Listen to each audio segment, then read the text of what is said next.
beginning of a funeral, the band will meet at a designated spot. Sometimes it will be at the organization's headquarters, or sometimes it may be at a local bar where this individual may have frequented. The band will meet there, and they will march to the church or the funeral parlor where the body may be lying in state. They will play up-tempo, something like Over in the Glory Land, By and By. Once they get to the designated spot where the deceased may be lying in state or at the funeral parlor of the church, they will bring this volume of music down real soft, because most of the time the services is already being taken place. So the band will wait until it's time for the body to come out of the church or the funeral parlor. And that's when the beginning of the dirges will start. The minute that body hits the door of that church or that funeral parlor, the snare drummer will have the drums on tum-tum, and the bass drum will get the full beats. Boom, boom, boom, boom. Then we march by dirges all the way to the cemetery. Now, things have changed throughout times because some of the cemeteries are on the outskirts of the city now.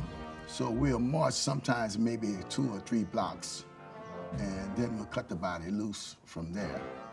And after the body is cut loose, if we're at a designated spot, then the drummer turns the snares on, and the trumpet player will give a melodic line to indicate that we're gonna play an up-tempo song, and it's to celebrate and the deceased passing.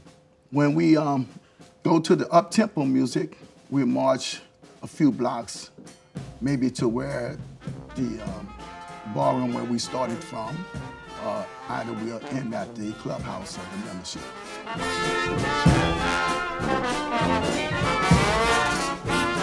If we talk about the Grand Marshal is the most important individual at a jazz funeral. He is the eyes and the ears. He controls what goes on. He makes sure that the band is ready when that body comes out of that door. And most of the time, when the Grand Marshal begin to march to the dirges, it's important that the band members watch him and see what foot he steps off on. Because the Grand Marshal, when he steps off, it's important that the band be swaying from left to right in the same motion that he's moving in.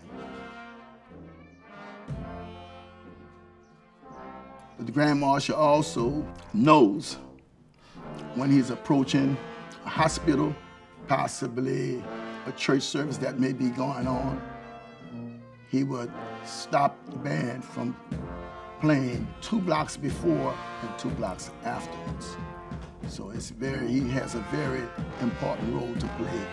He keeps the crowd outside of the formation of the procession.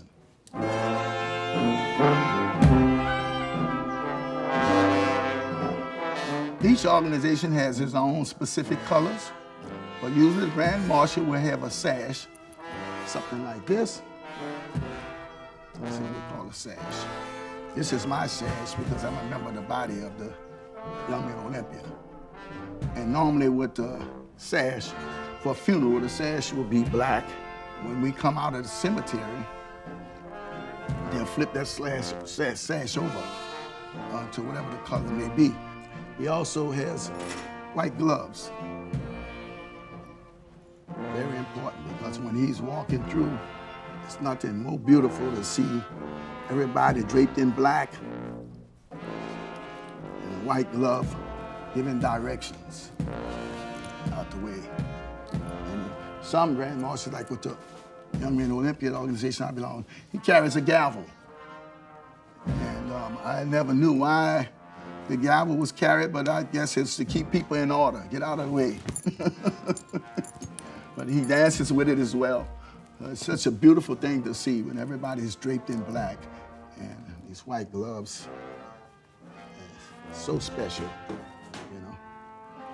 So the Grand Marshal, as I said, he's the most important figure during the jazz funeral.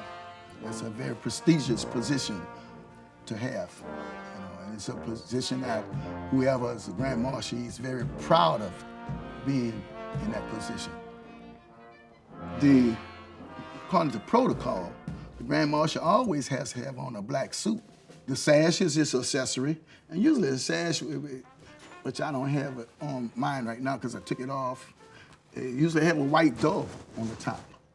Black suit, white shirt, black pants, his sash, and white gloves.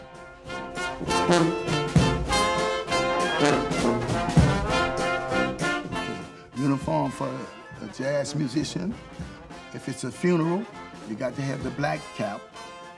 You have to have a white shirt. If it's not too hot, you can wear a black suit, you know. But most of the time, white shirt, black tie, black pants, black shoes, black socks. No deviation in the colors whatsoever, because everything had to be black. And that's the way that the musicians dress.